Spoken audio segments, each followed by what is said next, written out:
And once you're ready to stand up, you're going to take your paddle and hold it right in the middle. Bring your knuckles down to the board so you're on all fours. From here, it's 1 foot at a time. If your handle's in the center, you want to have 1 foot on each side of the handle. Once you take 1 foot up, start to look towards the horizon. Then bring the other foot up, put your blade down, and walk your hands up the shaft. You always want to keep a slight bend in your knees and don't lock out your legs. You're more likely to catch yourself if you're about to fall if your knees are slightly bent. And then always taking your eyes up. If you're still feeling super unstable here, hold on to this paddle and focus your gaze on something that's not moving in front of you. And then if you're still feeling super wobbly, you can always heel toe your feet out a little bit wider. The wider stance is going to give you a little bit more balance in the beginning, and then eventually, as you get used to balancing, you're going to come back to about hip distance. So bend in the knees, eyes up. Those are the best tips. If you are still having trouble standing on your board, I have some other things that I'd like to talk about. One is an inflatable board. A lot of people have inflatables and they are great. I'm on one right now.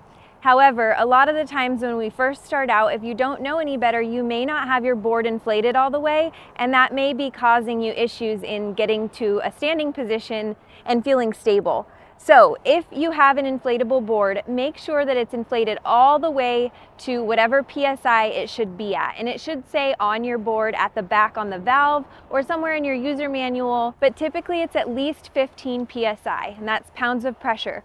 So you go to squeeze your board, if you can squeeze it and indent it, it's likely not inflated all the way. It should feel hard as a rock. These boards are not pool toys. They really need to have that pressure in them in order to be able to support a human standing on it. So make sure if you have an inflatable that your board is inflated all the way. Now, some other things. It could be your body size making it more difficult for you. If you are taller, your center of gravity is further away from the board, and that may make it a little bit harder for you than, let's say, somebody next to you who's shorter. Now, everybody's balance is different. We're using a lot of little muscles in our feet, our ankles, and our calves that we're not used to working every day.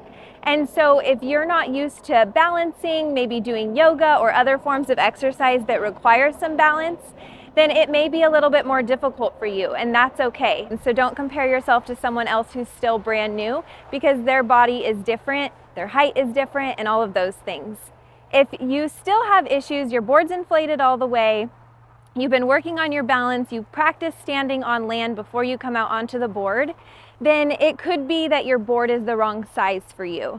Most boards for the average paddler are going to be between 10 foot and 11 foot long. If you have a really short board, it may be causing some issues. It also is more likely that it's too narrow. As a beginner, I recommend between 32 and 34 inch wide.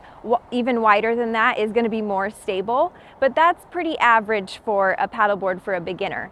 If you're on a 30-inch board and you're a bigger person, it's going to be a lot harder for you to be standing on that board.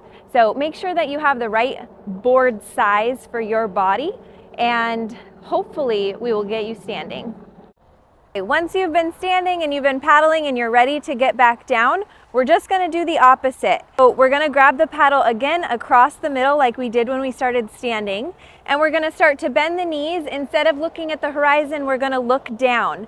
Start to bend the knees really deep until you can drop onto your knuckles, and then one knee at a time back down to the board.